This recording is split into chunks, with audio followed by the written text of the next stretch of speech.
Assalamualaikum warahmatullahi wabarakatuh. Selamat siang dan selamat di jam istirahat ya teman-teman. Oke, hari ini saya ingin menyampaikan beberapa triks dan juga ada beberapa temuan saya sebenarnya dan juga pengalaman saya, yaitu adalah pengalaman saya pada saat saya masih kuliah. Jadi pada saat masa saya masih kuliah, saya sudah menempuh 2 kegiatan. Saya adalah lulusan dari D3, akhirnya saya juga menempuh kegiatan tugas akhir. Kemudian saya juga sudah menempuh kegiatan D4, sehingga saya juga melaksanakan kegiatan skripsi seperti itu. Nah, kemudian sekarang saya ingin memberikan beberapa tips kepada kalian semuanya. Jadi tips untuk mendapatkan judul dan juga mengajukan judul kepada dosen pembimbing dan akhirnya kita bisa diterima judulnya. Wah, otomatis kalau sudah judul diterima, otomatis kita akan semakin jauh lebih berpikiran panjang tentang latar belakang kita, bab 2, penelitian, rancangan dan sebagainya. Nah, yang paling penting adalah yang pertama ya, di sini saya sudah punya beberapa coretan penting. Dan ini juga saya pelajari dari beberapa dosen dan juga dari beberapa teman. Jadi dalam kegiatan untuk penentuan judul yang pertama kita harus sabar ya. Karena judul itu memang tidak mudah. Jadi ada beberapa tipsnya. Jadi yang pertama kita bisa melihat dari laporan atau hasil kegiatan penelitian yang sebelumnya. Jadi misalnya kita punya kenalan nih sama kakak tingkat. Nah, kemudian kita tanya, "Kak, kemarin penelitiannya apa sih? Tentang apa?" Nah, seperti itu. Kemudian nanti kalian bisa tanya, "Oh, saya penelitiannya tentang pengaruh pupuk." Nah, Kak, apakah ada saran atau mungkin ada beberapa hal yang harus diulas lagi dan bisa dikaji ulang pada penelitian berikutnya? Nah, biasanya pada laporan tugas akhir, skripsi, tesis ataupun itu ya yang jelas tentang penelitian, biasanya di bagian akhir di sana ada saran. Nah, saran itu bisa kalian gunakan untuk membuat judul skripsi. Misalnya sarannya adalah perlu dilakukan uji lanjut tentang kegiatan penelitian pupuk pada tanaman tembakau, misalnya seperti itu ya teman-teman.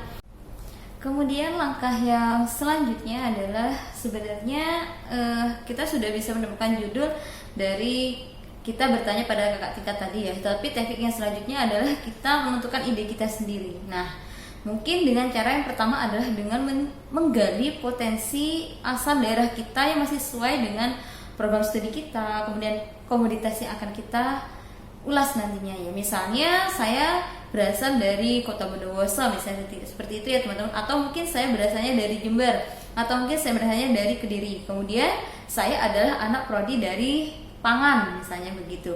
Otomatis saya akan menggali apa sih tanaman pangan itu dan apa sih potensi dari tanaman itu. Kemudian kelemahan dan kekurangannya, apa yang perlu ditunjangkan. Nah, pastinya dari situ akan muncul yang namanya ide yang bisa saya jadikan judul. Nah, maka dari itu kemungkinan ya saya akan mengambil tentang tanaman padi. Nah, tanaman padi itu pada varietas tertentu ternyata pada saat ditanam di tempat saya pada lahan kering, ternyata dia tidak optimal pertumbuhannya. Maka dari sana saya telah mendapatkan beberapa ide. Nah, dengan mengganti varietas, maka nanti saya akan membuat suatu judul tentang mungkin seperti ini ya judulnya. Pengaruh berbagai jenis varietas padi pada lahan kering di daerah Bondowoso, Kecamatan Pujer misalnya begitu ya teman-teman. Oke, seperti itulah nantinya judul yang akan saya buat seperti itu. Kemudian yang terakhir adalah dengan melihat beberapa riset yang terkini. Nah, kita ketahui ya bahwa di Indonesia ini semakin semarak sekali ingin menunjangkan tentang makanan, minuman, atau mungkin tentang kesehatan yang keorganik. Nah, gimana nantinya kita membuat judul itu yang sangat spesifik ke sana, yang lebih menuju pada organik seperti itu. Otomatis kalau sudah menuju pada organik ya tentu lebih menarik sekali ya teman-teman.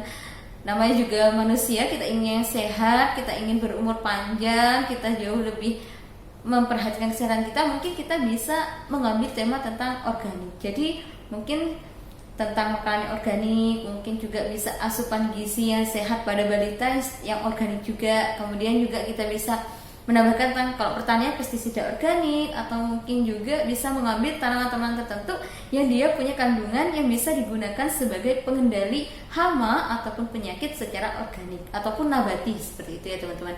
Kemudian yang terakhir adalah untuk menentukan judul ini kita mengikuti proyek dosen. Nah, proyek dosen ini sebenarnya tidak semua bisa mendapatkan ya teman-teman, karena kita tahu ya bahwa tidak semua mahasiswa itu bisa ditunjuk untuk mengikuti proyek dosen. Tapi kalau misalnya kita ingin mengajukan terhadap dosen tertentu dan ternyata dosen itu sangat sangat empati sama kita dan menginginkan kita pada proyek tersebut. Nah, otomatis itu ada keuntungannya sangat baik sekali, karena pertama, kita mungkin biayanya dibiayain oleh beliau-beliaunya. Yang kedua, kita mendapatkan bimbingan yang lebih intensif seperti itu, karena kita akan selalu dipantau setiap kegiatannya. Nah, kemudian yang ketiga adalah saat kita ambil penelitian itu, otomatis dosen tersebut menjadi pembimbing kita. Nah, itu adalah nilai plus yang sangat wow sekali ya, sangat baik sekali seperti itu. Jadi kalau misalnya kalian bisa mendapatkan proyek dosen, itu akan sangat bermanfaat untuk kalian. Nah, untuk selanjutnya saya akan menyampaikan tentang bagaimana sih kita mengajukan judul dan juga bagaimana sudut pandang dosen pada kita. Oke, next. Nah, untuk yang selanjutnya maaf ya sedikit terganggu sama ada WA di sini. Oke, begini. Sebenarnya yang pertama kita harus sabar dan mengetahui kriteria dosen yang akan kita hadapi. Nah, dosen itu apakah sudah sesuai dengan bidang kita? Nah, itu yang paling penting. Bidang kita misalnya adalah pertanian dan kita bidangnya spesifiknya pada prodi perkebunan. Nah, otomatis dosen yang akan kita membimbing atau dosen yang akan membimbing kita itu adalah dosen perkebunan. Nah, jangan sampai kalian nantinya berpikiran ingin mengambil judul yang di luar dari lingkup kita atau di luar dari gaya selingkuh kita. Jadi kita ambil judul yang memang itu pantas untuk kita, sesuai dengan prodi satu, sesuai dengan komoditas kita, sesuai dengan latar belakang kita.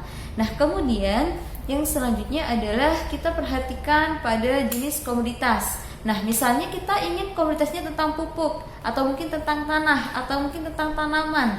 Nah, otomatis kita sudah punya pandangan ya. Oh, kalau nanti aku ngambilnya tentang tanaman, otomatis dosen yang akan membimbingku itu pasti si A, si B, si C. Nah, otomatis nanti kemungkinan saudara akan dibimbing oleh beliau-beliau itu. Maka dari itu, pahami dari karakter setiap dosen seperti itu ya. Sederhananya sebenarnya ya teman-teman, kalian tuh hanya cuman harus nurut saja apa kata mereka. Jadi kita sangat dihindari ya, atau kita sangat menghindari kata tetapi atau tapi, atau mungkin kita mengelak pendapat mereka. Jadi sebenarnya kita itu harus menurut sama pembimbing kita.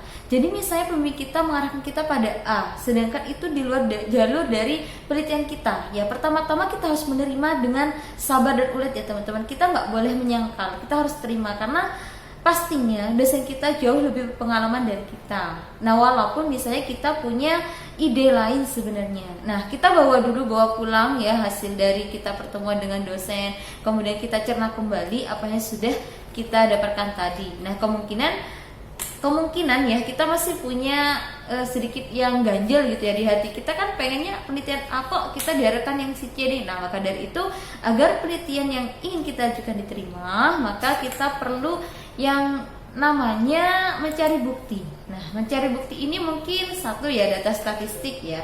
Kemudian yang kedua kita harus mencari bukti-bukti yang otentik dan sangat berhubungan sekali dengan judul yang akan kita ambil. Nah, otomatis kita ajukan kepada mereka lagi. Ngomongnya kita harus dengan pelan ya, dan juga harus sesuai dengan tata perilaku yang benar. Kemudian seperti itu.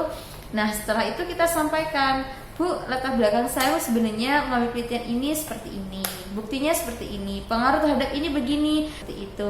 Nah, secara perlahan ya teman-teman, otomatis dosen kita itu juga akan menerima pendapat kita, akan tetapi butuh proses, sehingga kita juga perlu menghadapnya juga berulang-ulang. Jangan sampai kalian menghadap satu kali langsung bawa judul sudah selesai, tidak seperti itu. Tapi kita harus meyakinkan dulu tentang judul kita, minimal lah kita mengacu pada dosen itu bawa judul dan juga latar belakang. Karena yang kita nanti hadapi adalah pertanyaan, apa sih maumu, apa sih latar belakangmu. Nah, otomatis yang pertama yang harus kita bawa adalah latar belakang dan judul itu sendiri. Sebenarnya seperti itu ya teman-teman. Kemudian kita masuk pada trik yang ketiga.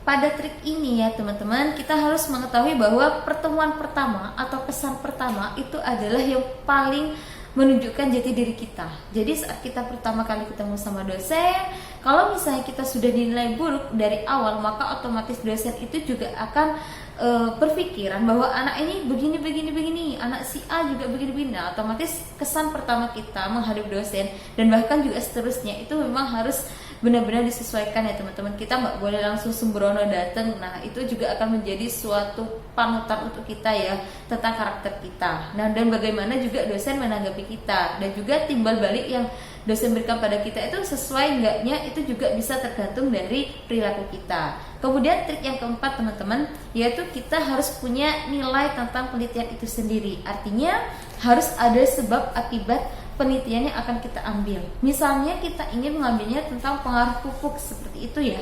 Nah, otomatis kita harus tahu adanya, oh sebabnya apa, nanti berakibat apa. Contohnya nih ya, misalnya saya mengambil tentang pengaruh pupuk N terhadap pertumbuhan kopi, misalnya seperti itu. Nah, otomatis nanti akan ada sebabnya, yaitu sebabnya adalah pengaruh dari pupuk itu sendiri, misalnya dosis, konsentrasi, dan sebagainya.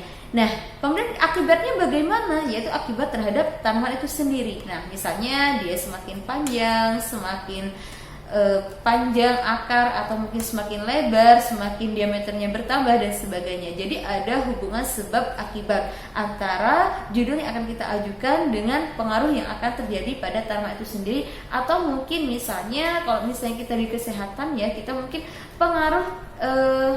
pengaruh bayi lahir tidak normal misalnya, atau mungkin pengaruh bayi lahir di bawah berat normal ya pada kondisi ibu misalnya seperti itu. Maka ada sebab dan akibat seperti itu ya teman-teman.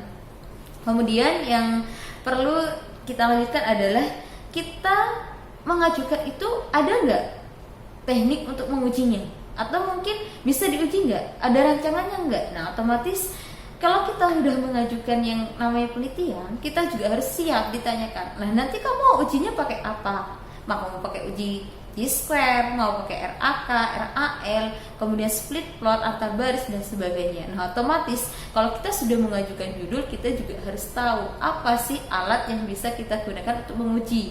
Entah itu mungkin kita menggunakan cara yang mudah ya, hanya perbandingan seperti uji T, atau mungkin juga kita hanya pakai korelasi, yaitu hanya berupa hubungan dan sebagainya. Atau mungkin kita dapatnya dari data sekunder ya. Data sekunder itu artinya kita mengajukan sebuah judul itu asalnya dari data sekunder. Jadi ada data yang sudah dikeluarkan oleh suatu badan, kemudian kita ingin mengujinya dengan korelasi karena kita ingin mengetahui hubungan suatu pengaruh terhadap si A misalnya seperti itu ya. Kemudian yang selanjutnya kita harus mengetahui kualifikasi atau kualitas dari apa sih yang harus kita ambil seperti itu ya. Misalnya kita harus punya pola pikir. Pola pikir kita ini yaitu harus dari khusus ke umum. Artinya saat kita mengajukan judul, kita harus ditanya, nah kenapa sih kamu kok ngambilnya pada tanaman kakao? Emang kakao itu terkenal? Misalnya ditanyakan begitu. Nah, otomatis itu suatu yang umum ya teman-teman. Ya di sana pasti saat Anda mengajukan judul, saudara juga harus menyatakan bahwa saya mengambil judul ini karena di kota ini tanaman ini sangat unggul, sehingga dia perlu untuk diuji karena ada beberapa hal yang menarik di sana. Misalnya, walaupun si A ini sangat unggul tanamannya di kota tersebut, ternyata dia punya pertumbuhan yang lambat. Nah, otomatis kita punya inisiatif ya, kita punya ide bahwa kita harus bisa memberikan suatu nutrisi pada tanaman itu agar dia bisa tumbuhnya baik dan otomatis mungkin produksinya semakin besar seperti itu ya. Kemudian yang selanjutnya, nah, saat kita sudah mengajukan, otomatis judul itu juga akan menjadi perbincangan. Nah, selesai 1 hari perbincangan, bawalah pulang. Kita cerna dulu, kemudian kita kaji lagi, kita siapkan bahan lagi untuk mengajukan. Semisal judul itu belum diterima. Nah, maka dari itu kita jangan sampai mengelak atau sampai menolak ya saran dari setiap dosen itu. Kemudian yang selanjutnya adalah kita harus bertanya dengan baik. Misalnya kita sudah buat judul, kita sudah mengajukan judul dan ternyata judul itu ditolak dan kita diarahkan pada judul yang lain. Nah, otomatis kita juga harus menyiapkan judul yang lain sesuai dengan keinginan beliau dan juga kita juga harus membuat judul yang sesuai dengan keinginan kita.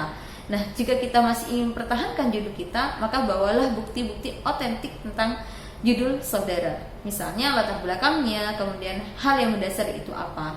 Kemudian kalau misalnya saudara setuju dengan dosen atau mungkin judul yang diajukan dosen, maka saudara harus membawa untuk pertemuan berikutnya, yaitu bukti-bukti yang bisa menunjang untuk penelitian yang diinginkan dosen itu.